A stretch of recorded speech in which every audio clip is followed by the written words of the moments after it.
welcome everyone to Lagos TUG's first virtual session in 2025.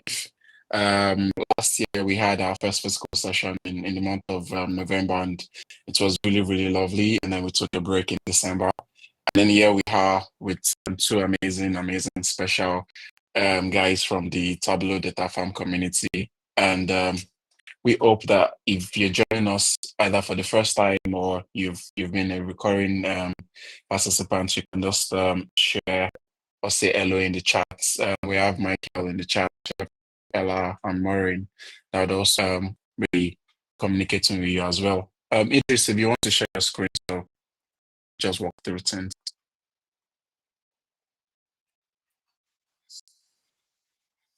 All right, great. So once again, welcome to Lagos Tableau user group meeting. And today our theme is it's mostly about speed meeting style, and we are going to discuss Radial Charts and doing quick Makeover Mondays in Tableau.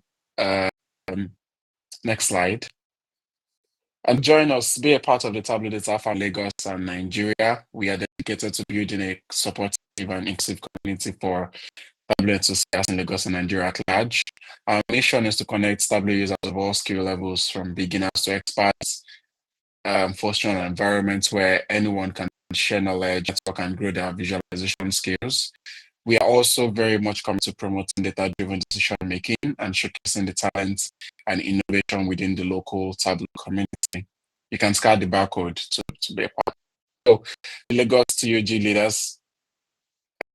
Yeah, next slide. Okay. Meet Lagos TUG as Omoji, which I think she's not presently here. She is a data analyst at Oaks Intelligence. Myself, Bola Adebayo, data visualization developer at Magnets. There's Maureen Okonkwo as well, Swift Insight, Tableau Analytics consultants, and then Idris Sakapa, risk and compliance analysts. We also have like really amazing guys that work with us behind the scenes as well. We have like 3-4 faces, but there are so many guys that help us bring everything to life. Next slide.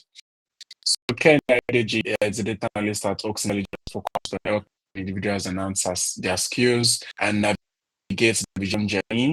She's a passionate Tableau lover, recognized 3 times as a nominee for 2024. Loads of awards, winner of the Out of the Box thinker, and mentioned first on the weekly Data Farm blog. In her free time, she enjoys watching movies, excluding horror. She finds the relaxation through sightseeing. So you can follow at Kenny Nectar.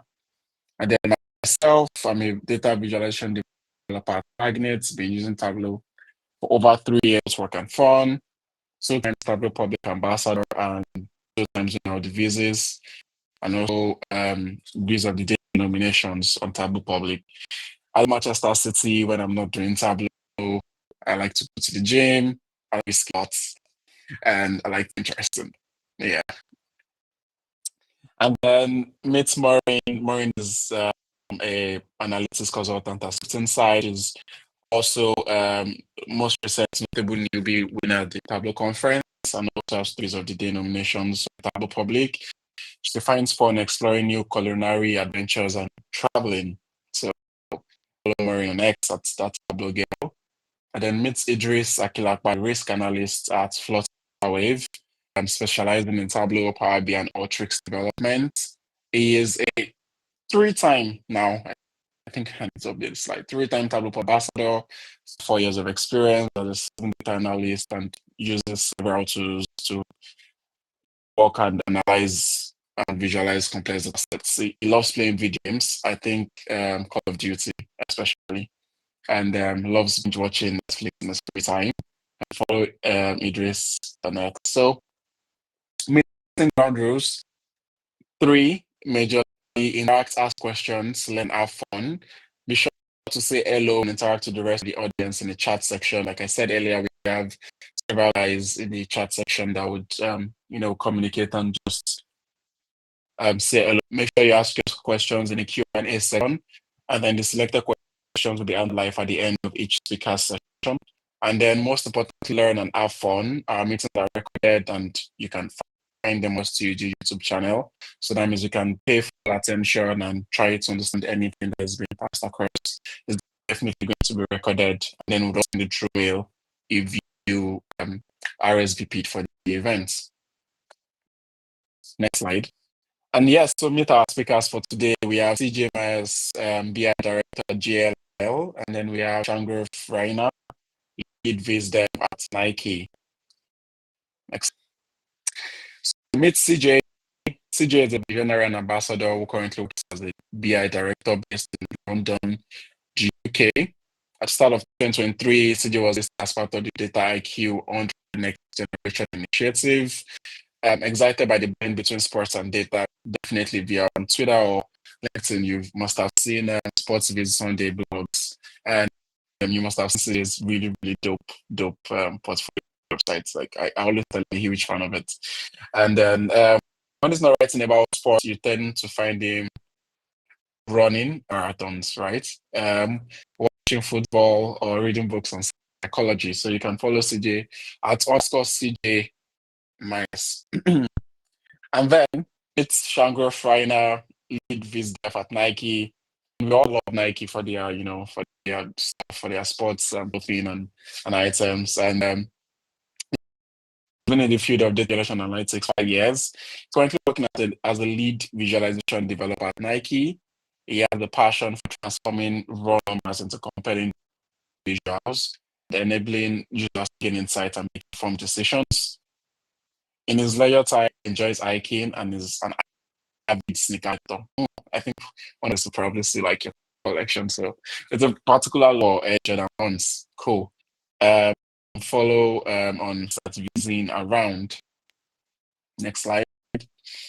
So yes, we have CJ, Radial Charts and Tableau would be presenting first. So CJ, you have the floor. You can try to share in a second. Stop sharing. Thank you. Wonderful. Thank you for the warm introduction. It's lovely to be here. Thank you. Hoping you can see that okay. Okay. We can see your screen. Great, wonderful. So how to make radial charts. So today we'll talk a little bit about some inspiration in the community. We'll then dive into the technical piece. And I'm hoping that the technical piece is easy to follow, either watching back the recording or at least understanding the logic. We're going to try and make it as simple as possible, just courteous of time. Radials can get quite complex the more that you add into them. But I'm hoping this will unlock the door for some new custom creations on Tableau Public. I've already been introduced, so I won't go through the list of accolades, but if there's one thing I would like you to take away that's a bit more personal is this statement about myself.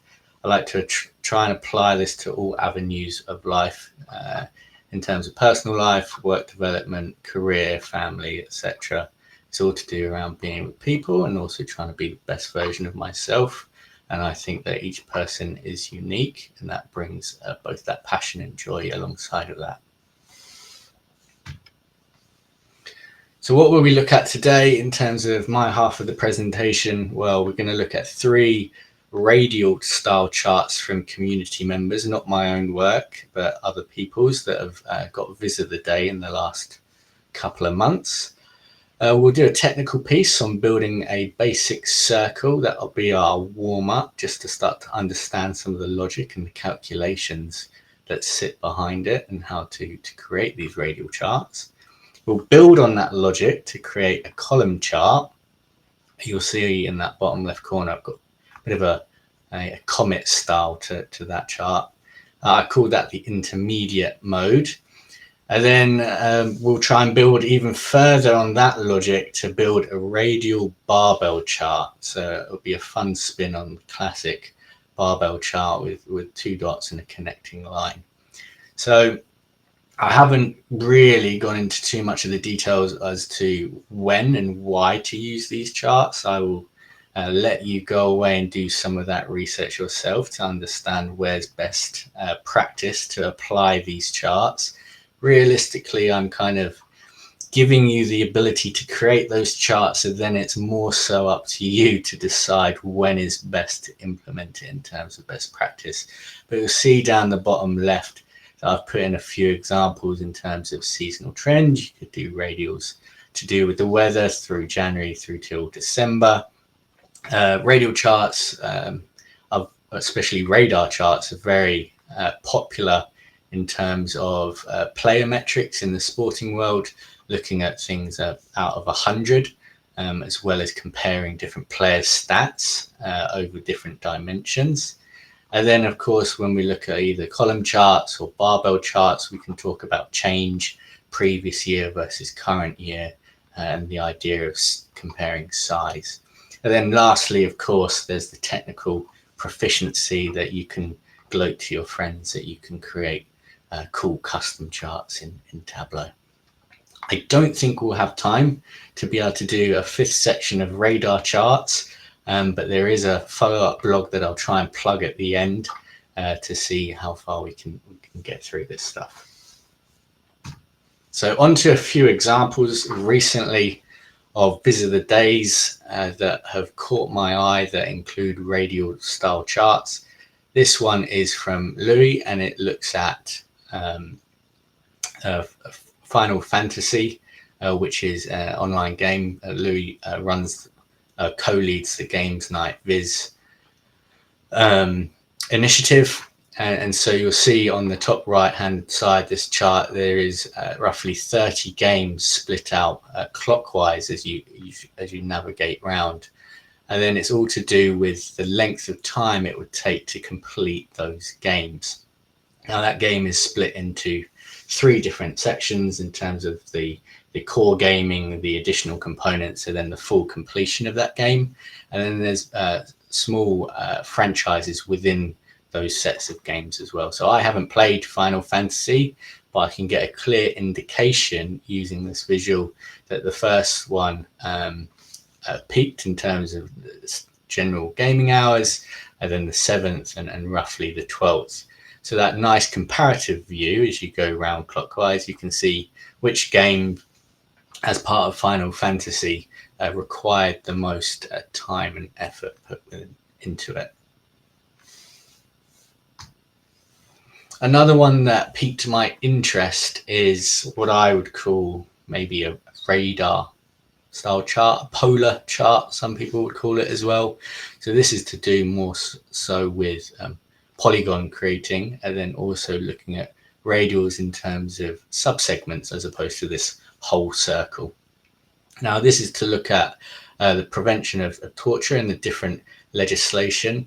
This piece is from Matt Heron, and it breaks it into the different regions. So on color, we have the different regions going out. The size indicates the number of countries that have signed up to prevent torture in terms of that specific legislation. And then as we navigate clockwise around, each segment or pizza slice refers to the legislation itself. So we'll see within the first time period of 1984 through 2004, there were 6 key legislative packages.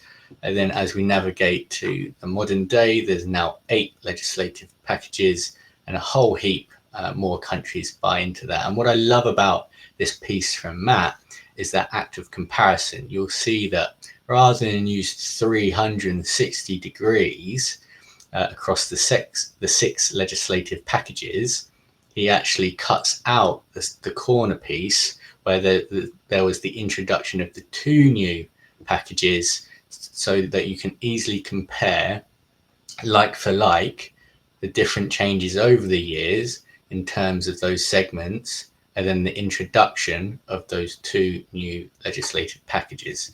So really nice visual way of including best practice principles of that act of comparison, but also making it a really nice digestible piece. So well done, Matt.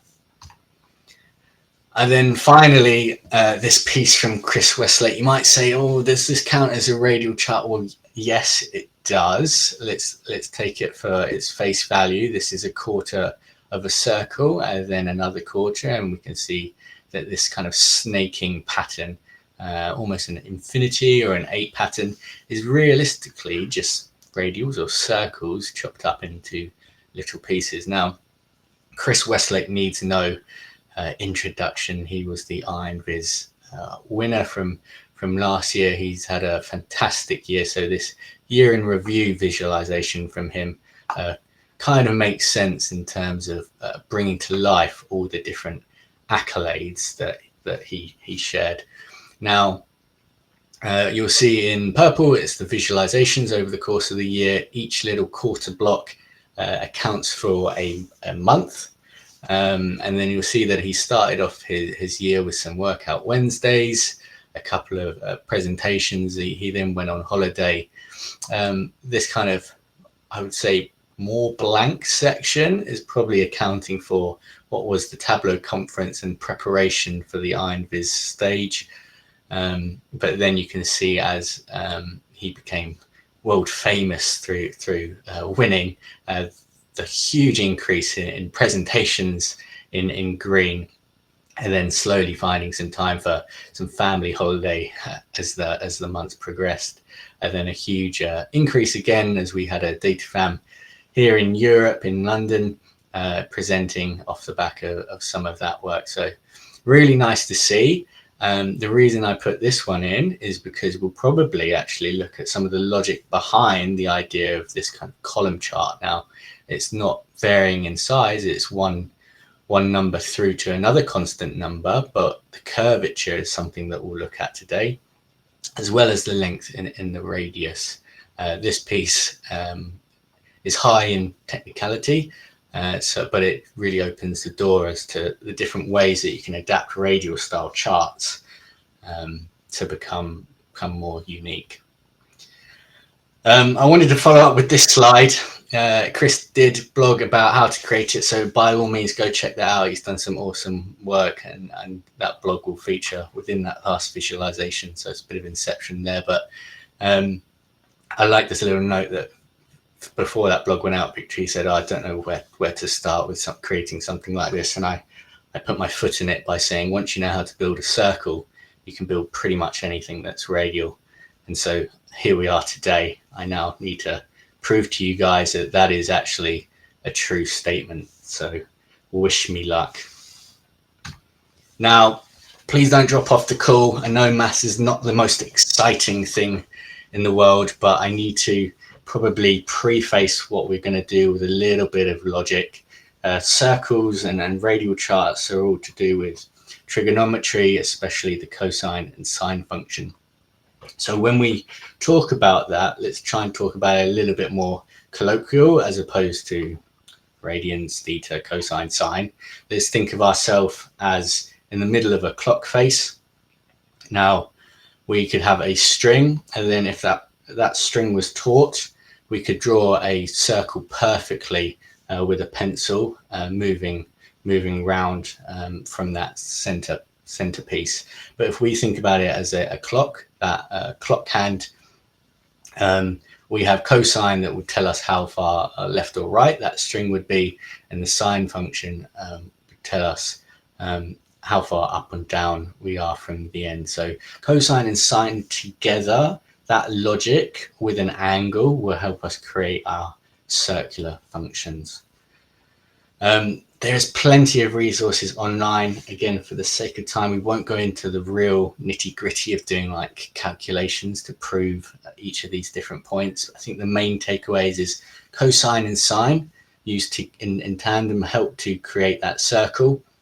You'll notice when we create a circle that will have radius 1, and the other big impact that we need to utilize is the angle itself. So I'm going to switch over to Tableau. Here we are.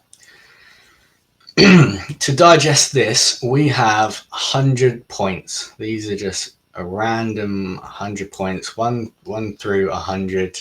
Nothing too exciting in terms of data set, but what we're going to do is create a circle from these points just to understand how that radial logic works. So I create all my charts in the same way. So if you read any of my blogs, not to self-promote, but anything radial on my account will all have the same calculations based logic. So the first thing to do is rank them. Now, realistically, these numbers are already ranked, but let's just create a calculation for the sake of understanding further blogs. So what we're trying to do there is we say, okay, we've got 100 points, and realistically we want them to be a perfect circle. So we rank them 1 through 100, like clockwork, 1 through 12. This is 1 through 100. The next thing we want to do is say, okay, what's the angle between each of those pieces of clock? So what is the angle between 1, 2, 3, 4, all the way round to 100? Well, we know that a circle has 360 degrees in it. And then we want to say, okay, for that angle to be perfect through those 1 to 100 points, we need to say, how many points have we actually got? Well, let's do a maximum of our data sheet. And then we've got the angle. Okay, does that make sense? Well, that's 360 degrees. And if we divide it by 100, that's 3.6. And that's a constant amount. So we should be happy with that. Okay, let's go back. And then the next thing we want to say, okay, the next calculation is to say, okay, now we've got an angle. Now we've got the points.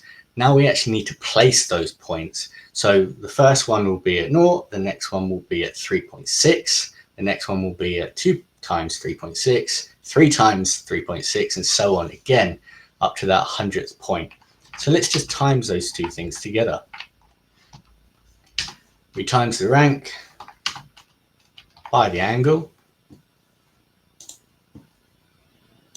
You just need to move that out of the way, and then we can double check that. Bring that onto the pane. Perfect. We go from 0 up to 360. So there we have all our points nicely uniformed in order with the exact amount of angle between them. And this is where the cosine and the sine calculation comes into play. Take my word for it if trigonometry is not your most fun topic to think about, but we need to use those two functions together. So how do we do that? Okay, well, let's plot our x coordinates, and that's using the cosine function. And in Tableau, we need to also bring in radians, which helps with the angle. And then that is our x coordinate. And then we need to create the sine calculation. Now the sine calculation, which we'll call y in this case, is the sine function, but we also use radians as well. So it's a direct mirror of our x calculation. One we're using sine, the other we're using the cosine.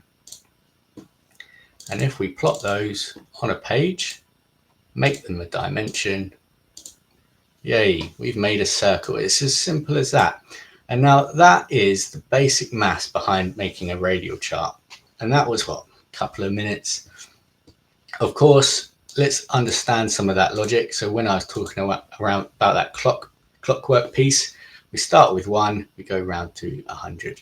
And of course, we can have that data set be 1 through 100. It could be less numbers, it could be more. If we take numbers away, of course, it becomes more rigid and sharp. So eventually we go down to a hexagon and then a square if we had 6 and 4. And then as we approach infinity, it becomes more and more circular, right? Okay, that's great. And then we could also, we could make it a line. You'll see that there's a gap here, but if we made it a polygon, it would join those 2 points up. So that is the basics behind the circular shape. And then we could take that one step further. We have -5 up to 5. And then let's fix this. -5 up to 5. And okay, so now we have that circle, and note again that it has a radius of 1. But what if we wanted to say, okay, now we actually want to change the shape of that in terms of how big it is. So let's go down to integer and call this parameter size. And let's just make it a range between 1 and 4 for now. Well, we can go back and edit these x and y coordinates, our sine and cosine, and add in that parameter.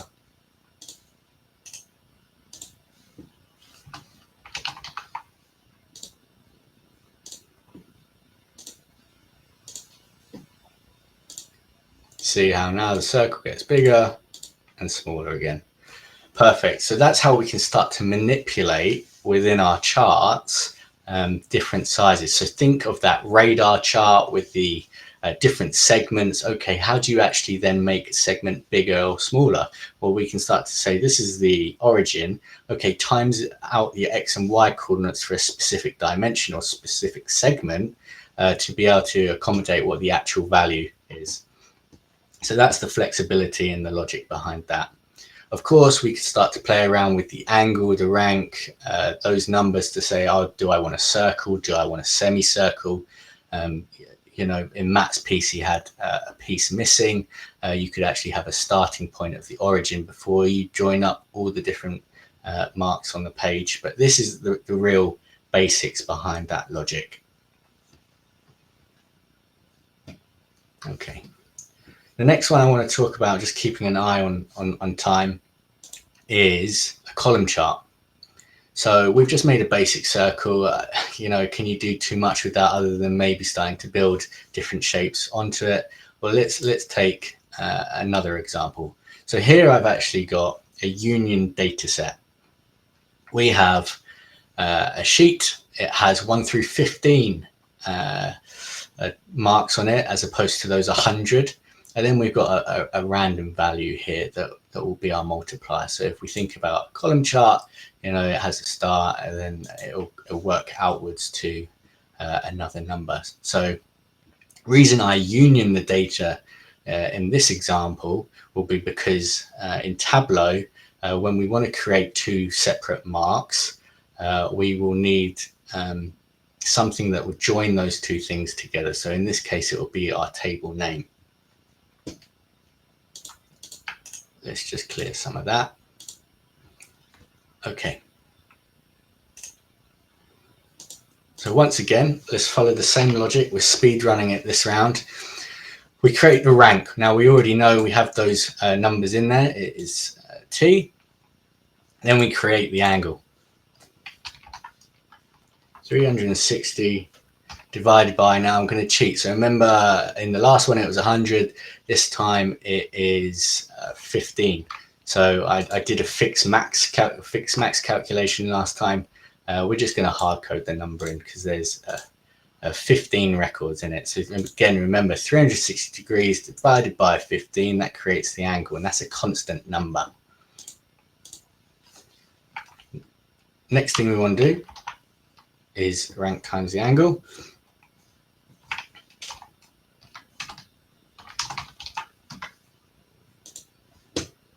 And then we want to use our trigonometry.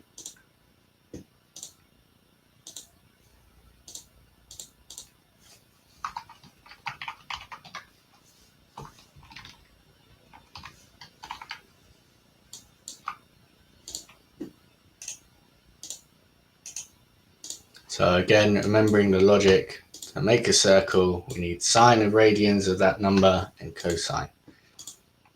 So when we put these onto the page, remember that we only have 15 marks, apologies, not the 100 that we saw in the last example.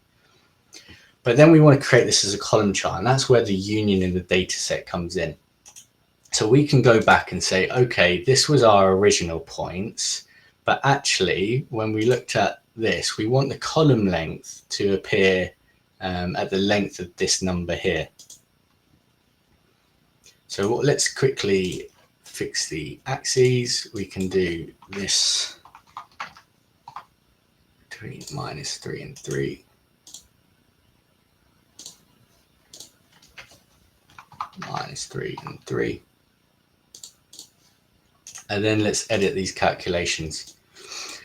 So here we are, and this is where the union comes into play. We say if the table name equals bar, then keep the points. So we want to keep it like that.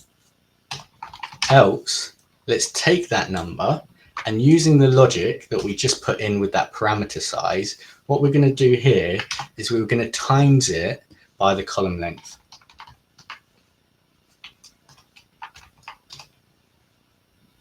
Now this will break momentarily,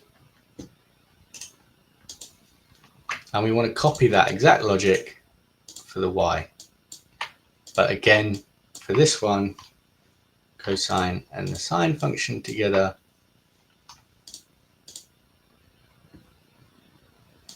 will make it how we want.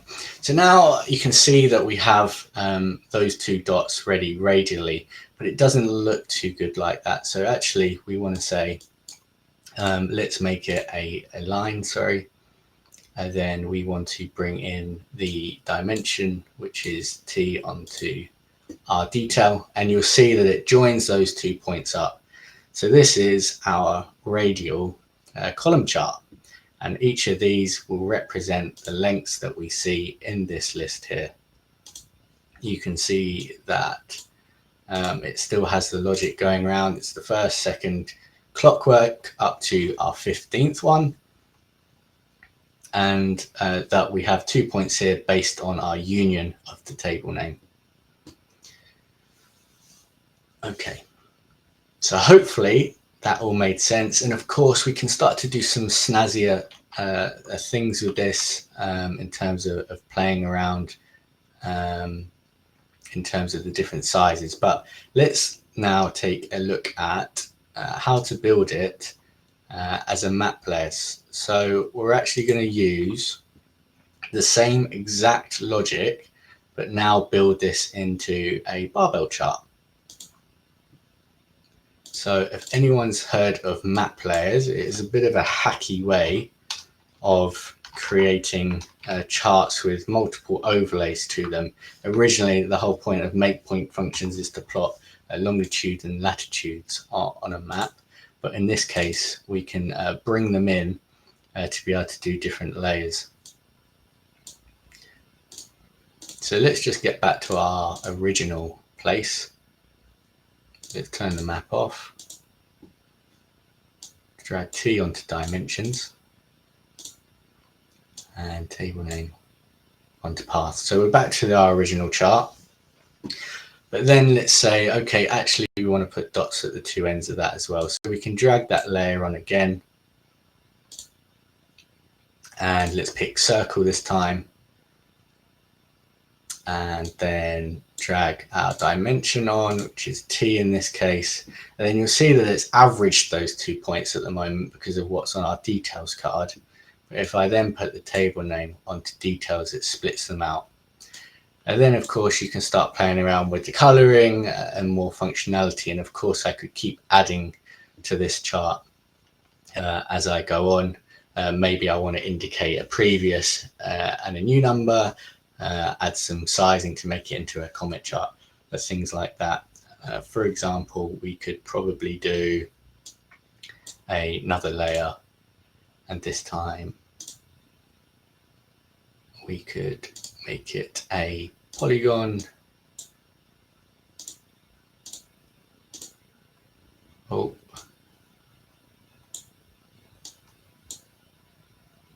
And then drag that to the back. Start to dilute that down so you can have the outer edges, and then it would also have the inner edge as well, all joined up. So you can see that that circle's in there in play, but also we've got the joined up version of the outer edge as well. So it's kind of made like a floral chart.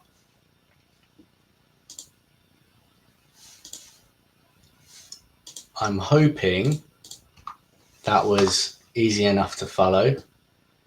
I want to close by saying that is the way of creating radial charts. Now I have a huge list of different ways that you can create additional charts. The one that I probably want to draw your attention to is this one here.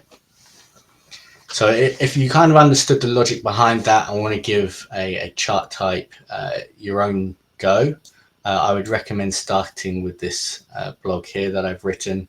It starts by using that logic in terms of looking at the rank, the angle that we spoke about, timesing those together, but then there's some additional logic that we bring in now to split them into different segments. We also, with radar charts, you have to start at an origin, build outwards, build clockwise, and then build in again. So there's a few additional steps that is probably too complicated to go through within half hour, but I would say this is the next logical take of going from a circle to the barbell chart and the column chart to now, how do I create a radar chart?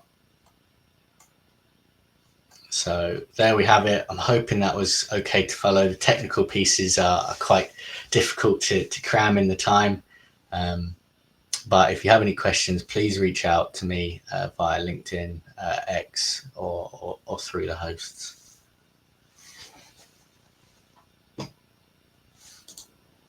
Jay, I think there is a question in the Q&A, so you could check it out. I don't know. Or if you want me to read it out as well, I could do that. Could you read it out? All right. So, question is from Basu. Can you please explain why you did a union of the data in the first place? Thanks. Yes, great question. So the union allows for the joining of two marks together. So here, what we're saying is by doing the union, I can associate this mark here, T1, with this mark here of T1. So when it comes to building the chart itself, you'll see that I put T onto the path. And what it's saying is by creating that union, I can say, for example, the T1 is here, it will join it up to the outer edge of T1 here. So interestingly enough, like this would be the original data set, right? But we would have no starting basis. We would only be able to plot this logic here, the outer marks.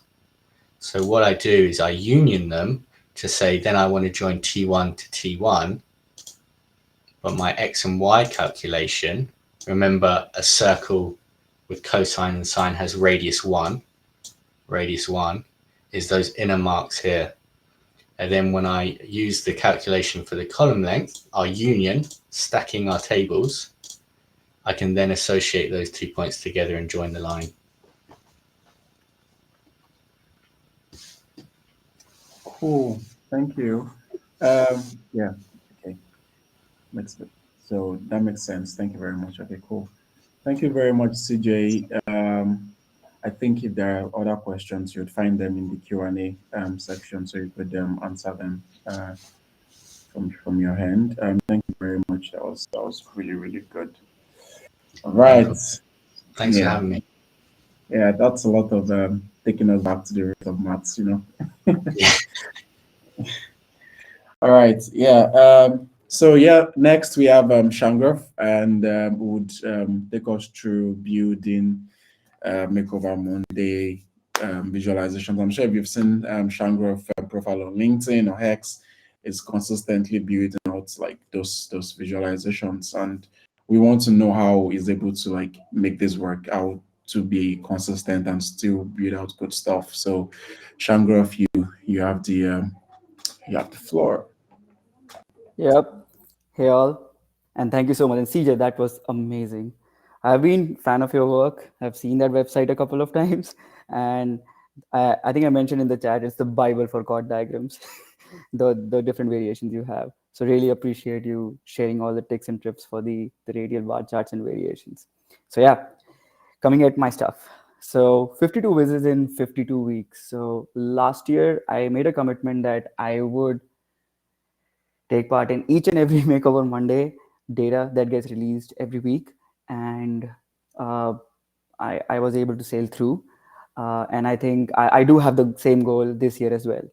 So I'll just walk over my journey of how my last year was and basically share how I tackle Makeover Mondays. But Before that, I'll just walk you through an agenda, what I'll be covering. And so the first thing is a quick intro about me. Second, what is Makeover Monday? Then I would be taking you over how to start a journey. Like, it'll be a quick slide, I promise. Then my take on Makeover Monday with an example, like how I basically tackled one of the data sets from last year, and how do I make quick submissions. And then I have some useful links for you all to, to conclude my presentation and for you all to just revisit and start your journey if you haven't already. So about me. So hi, I'm Shangruff Raina. I also go by Shang. Uh, Here I've pinned my Tableau public portfolio link in case this deck is shared. My 9 to 5 life. So I work as a lead data visualization developer at Nike. I have 8+ years of experience in the field of data analysis and 5+ specifically in visualization and storytelling. I was a Tableau featured author in 2024, and that was one of the best days in of last year for me. And I also got my first biz of the day, and that was a Makeover Monday submission. So yeah, I think I owe Makeover Monday a treat somewhere. So my hobbies, I think it's already been covered, but I'll quickly walk through. I love hiking. I'm an avid sneaker collector. I recently bought a motorcycle a few months ago. I've started to ride as well. And then I love hip hop music. So yep. Coming back to the business, what is Makeover Monday? Okay, so if you have ever opened the website of Makeover Monday, right, there's a first thing that you would see there is one chart at a time. And I think it's a very powerful line in my opinion. I believe I kind of resonate with it a lot, that whenever the data comes in, it's a small data set, comes in every week. So you don't have to build something complicated out of it. I think you can just start one chart at a time, and it can be the best chart out there to insightfully give, face to the raw data, right? So that's one thing that I whenever I hear of Makeover Monday, this line pops up in my head every time. Now, when was it started? I think it was started in 2016, and it was a global initiative that was led by Andy Kriebel and Eva Murray. And I think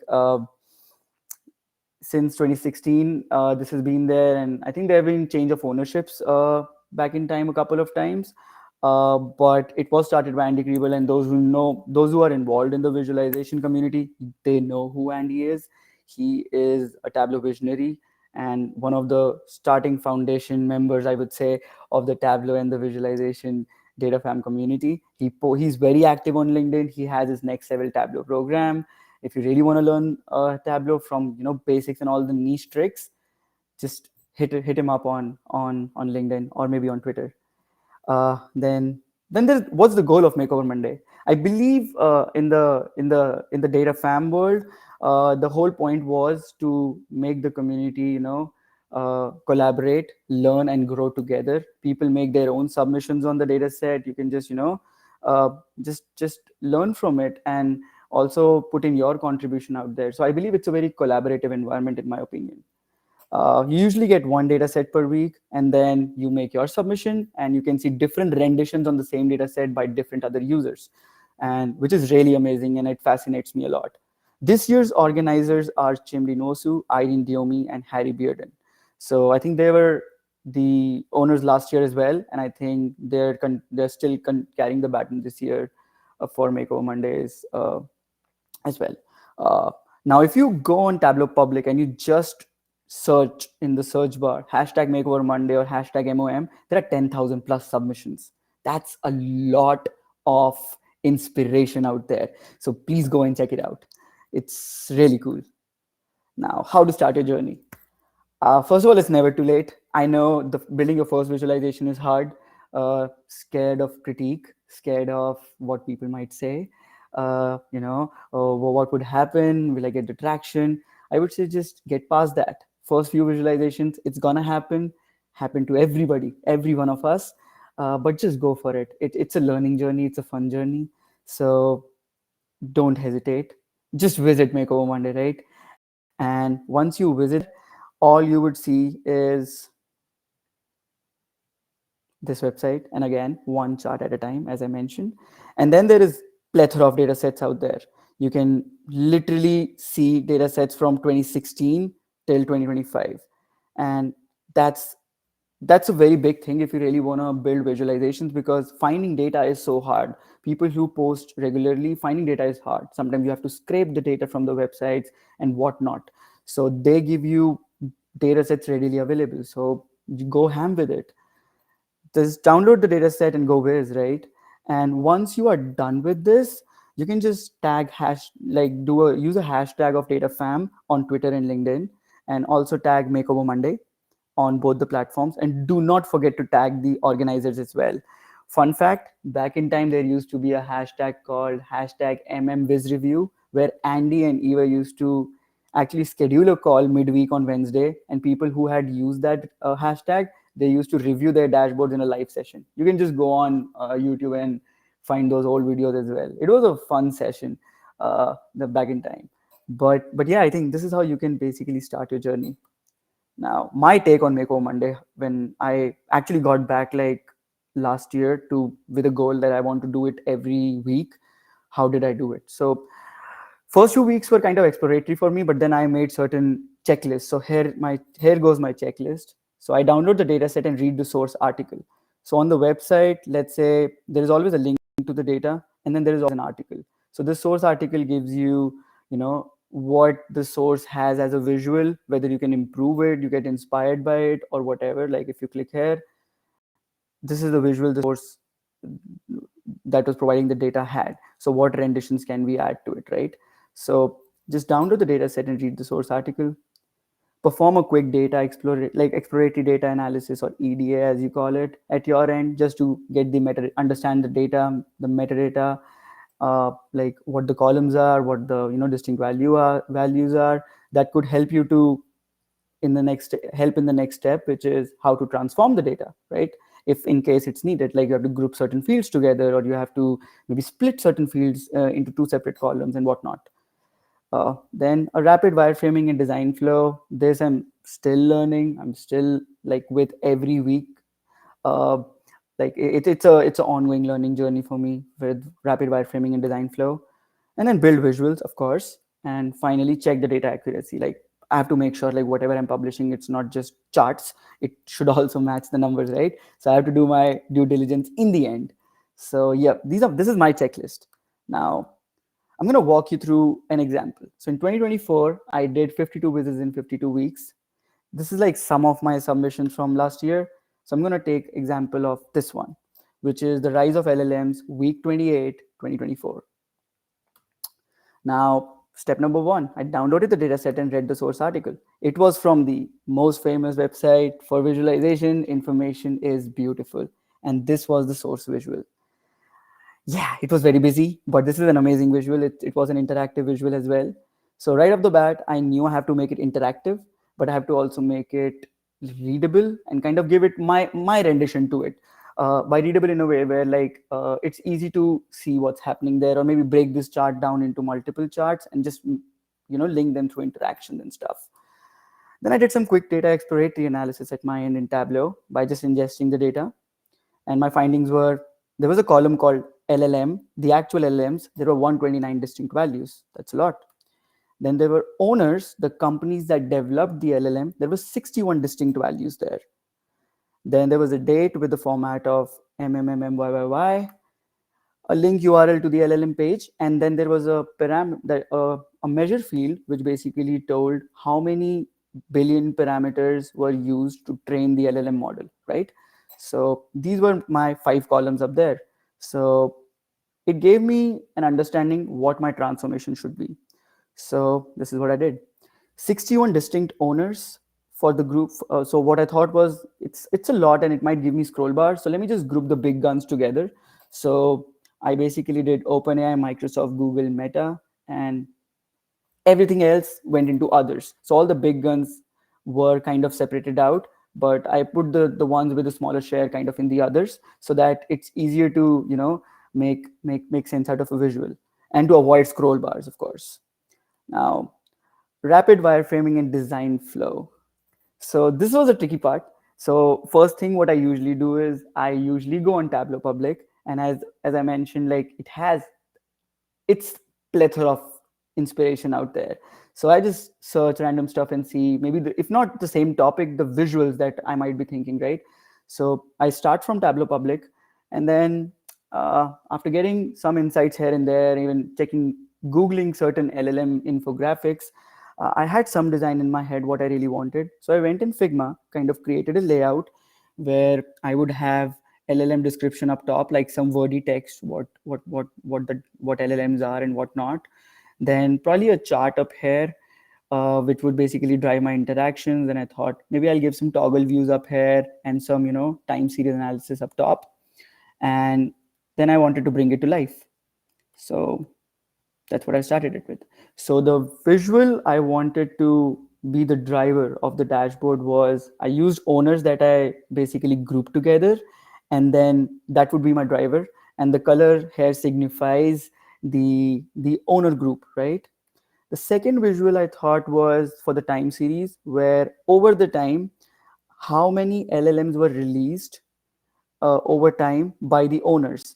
And I use the same color code up there, but did add some annotation just to give some idea, like, when OpenAI was first launched, for instance, or in September and November 2023, we observed the highest number of LLMs that were released. So some insightful key features here and there. And eventually I leveraged dynamic zone visibility to toggle between these two views and even the two legends up here. I used the same visual as the source had because I like that visual, which was kind of it was a B swarm plot here for me. And up top on here, I had a tree map broken down by owners, and the size here signifies the training parameters, right? So I have 3 types of visuals, and now all I wanted was to stitch them together and see how it all works. And again, dynamic zone here, it has been a blessing to be honest, in my opinion, like since I got my hands onto it last year in one of the workout Wednesdays early last year. I have been using it ever since in all my submissions. So finally, I made some quick spot checks on the numbers, because sometimes what happens is, as CJ said, right, for radial bar charts, you might have to scaffold the data, you union it, but then your numbers also get double sometimes. So you have to make sure that you don't misreport the numbers. And so just because I have done something similar. I think I did one of the radial submissions in my Makeover Mondays last year, and I didn't spot check on my numbers, and the numbers were double. I think Anna Clara, she reached out to me on LinkedIn, and she's like, I think, Shang, your numbers are kind of double. And then I went in and I fixed it. So, but with this particular visual, it was straightforward. I just quickly did my spot check, and I think I was good to publish. So this is how the visual kind of turned out. So if you see, I am a sucker for interaction. In all my submissions, I try to put interactions wherever I can, because I really like charts moving here and there. So if you see, like, all my animations below, like, so I've kind of turned the animations on specifically for the chart below, and it's simultaneous. So if you don't know, you can click on format button up top, and under animations, you can handle animations either for the whole dashboard or sheet by sheet.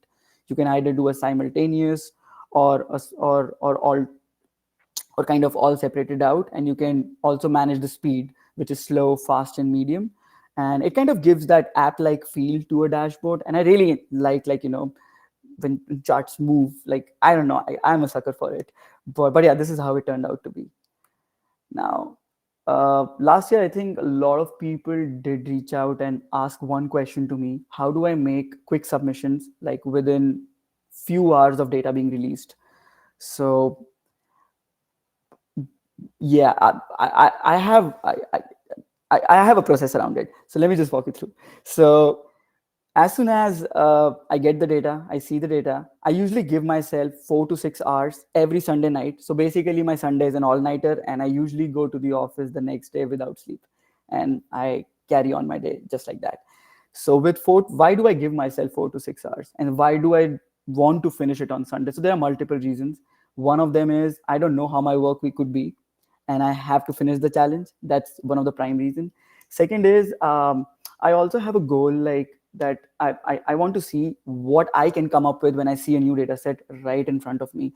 I usually try not to reuse my charts, but sometimes I have to. But I usually try to create different renditions and inspire people, like people who are getting into visualization, because people do reach out when they see certain visuals, certain submissions of mine, like how did I do it. So I try to keep my stuff publicly available and stuff like that. So my whole goal is like to do it quickly, do it first, so that if even if like a data set might be tricky for some, at least they get some, I can pave some way for them to what they can probably build out of it. So that's one reason. But with this 4 to 6 hours window that I give myself to submit, there is a very fine line between perfection and rapid development, because in 4 to 6 hours I cannot make a perfect dashboard. Sometimes my design, I'm not too fond of it. When I finally submit and I'm like, shit, people did so much great stuff and my design sucks. And that's the truth, but I don't change it. I keep it there as a testament that okay, this is what I did this time and what my takeaways are, make a note of it, and then try to get better the next time. So between this line, this is where I lie, right? This is my sweet spot, and this is what I aim for, at least. So in my opinion, a perfection is data accuracy, good interaction, and amazing design, right? Rapid development, I believe, is quick working with the Wiz with decent amount of interactions. Accuracy should be there always, and an optimal amount of design, so yeah, it depends on the data set. If it's a pretty huge data set, I wouldn't focus too much on design, because my whole point is to get better at rapid development, and I try to use that at my work as well. So this is what my sweet spot is. And yeah, so 4 to 6 hours is my time limit within which I have to finish it every week. So it's a rule for me. So I try to stay within my lane. Now, yeah, so some useful links. If this deck is shared ever. So Makeover Monday Data is a website where you can get access to all the free websites, or sorry, all the free data sets out there for you to explore and visit around. My Tableau public portfolio. Uh, Dashboard inspiration for me, it's Tableau public, but I know you could get more, like specifically for business dashboards, you can go to Behance, or you can have Pinterest or Dribble for further inspirations. But I usually prefer Tableau, like for the most part. The link to the dashboard I kind of showcased in this was Rise of LLMs. Some honorary Tableau visionaries to follow and learn from, in my opinion, that I have learned from a lot, or at least have seen their work. Andy Kriebel, Ken Fleurlach, Kevin Fleurlach, Chimdi Nwosu, Adrian Zinovi. I worked with him back in time in Deloitte for, I think, 3 months, I believe. Jim Denner, CJ Mays. I did share his website on the chat as well. His stuff is amazing. And back in time, I used to submit casual visualizations, but on Sports with Sunday, I've submitted quite a few submissions back in time on that. And I know he loves sports, and I think he kind of manages the newsletter for Sports with Sunday as well.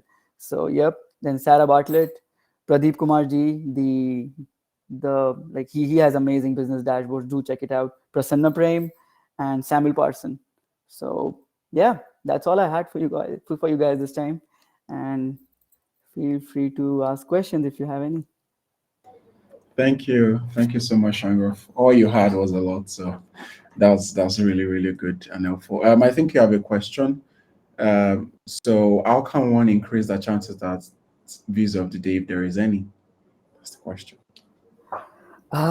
Yeah, so I would say, see, in my opinion, like whiz of the day is, it's there are a lot of amazing submissions out there, right? And I believe people on this call, they have a lot of whiz of the day. I just have one, and I got it last year.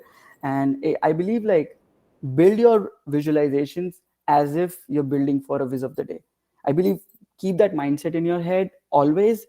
And then it's all about like who votes for you, how many favorites it get. I don't know the exact parameter, but there is definitely a panel that decides that. But I believe, like, always try to give your best.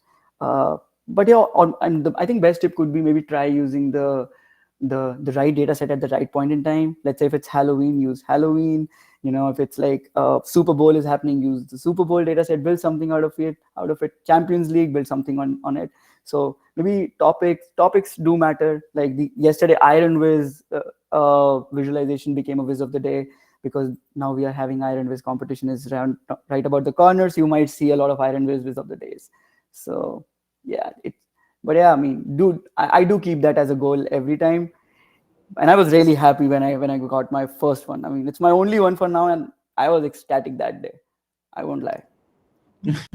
Yeah, it's always an amazing feeling. Thank you. Thank you. More to come, definitely.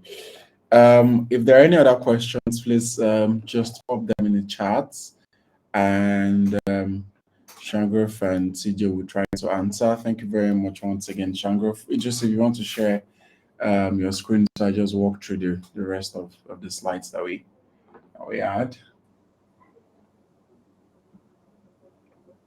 Right. So yeah, pending any more questions, thank you everyone for attending. See you in February for our next event. Be a part of the community by following Lagos TUG on X, formerly known as Twitter, as well as subscribing to the YouTube channel at Lagos TUG on YouTube, where you will definitely get the video of this particular session. Everything is recorded, and then you're able to access it. Sometimes we have spaces on X, not every third Saturday of the month anymore, but sometimes we do, to discuss Tableau and get ready for the next virtual event. So if you see any tweets or posts from us on LinkedIn, on X discussing this, be sure to join that. Make sure you follow and join the channel by scanning the QR code. And once again, join us to enhance your skills, collaborate with fellow data enthusiasts, and be a part of a vibrant, dynamic group. Thank you so much, CJ, once again, Thomas Shangruff. We're really, really happy that we're able to reach out and also able to connect, and then you guys came and gave us the best of the best. It was really amazing. Oh, yeah, in the chat. That's cool. Yeah. Thank you, everyone. We on our YouTube channel we did a boot camp last year in November, where we had several folks just share their screen and build dashboards. So if you are starting out, it's also nice for you to check that out on YouTube. It could be very helpful for you as a beginner. Feel free to reach out to Shangruff on LinkedIn and X. X, I think it's in the slide, on LinkedIn as Shangruff, and then CJ as well, CJ Myers on LinkedIn. So if you have any further questions, yes, visit around for Shangruff and @_CJ Myers for CJ on X. So thank you once again for being a part of this amazing session. We're very happy to have you, and see you in February, everyone. Bye. Bye, guys. Thank you. Bye. Thank you.